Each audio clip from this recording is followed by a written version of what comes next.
All right, y'all, happy Friday. Welcome back, Concepts in Training. You're going to be diving into these things and these things and these things, right? Mobility tools.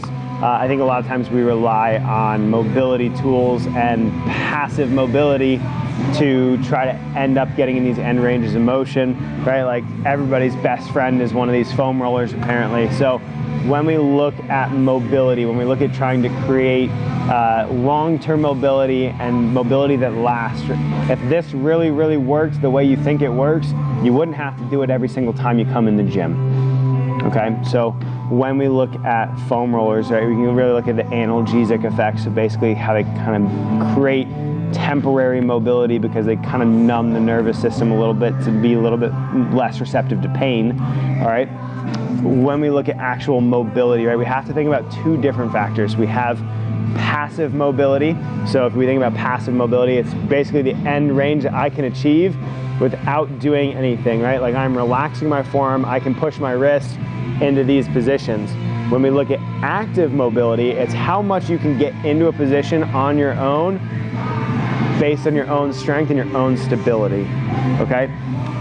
What a lot of people miss when they come into training, when they start to do any kind of like strength training, any kind of performance, they tend to rely a lot on the passive mobility. This is a passive implement. You roll on this, it makes you feel good, and then you try to just go through your workout. Well, the problem is a lot of times these things don't last very long, right? Active mobility, when we look at trying to get into end range of motion, we have flexibility, which is just the ability to achieve an end range, right? Mobility is kind of the ability to achieve an end range but lacks a little bit of stability. When we start to look at actually improving your performance and your strength, we need to start incorporating things like this with more movement, all right? So when we look at actually improving long-term, having changes in our mobility, we have to consider active mobility and active ranges and trying to move in different positions.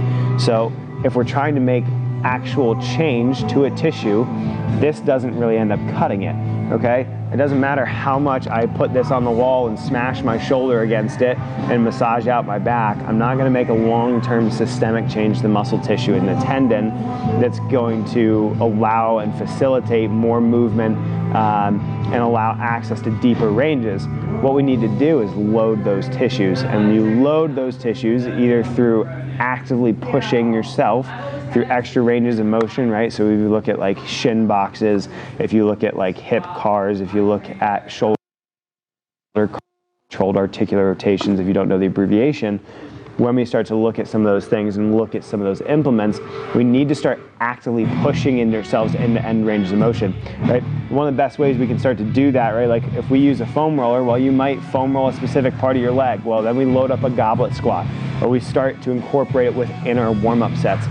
What we're trying to do is create force and apply tension to the system or the system of muscles, the specific muscle that we're trying to increase our mobility or range of motion in, because causing that tension is going to cause an adaptation, all right?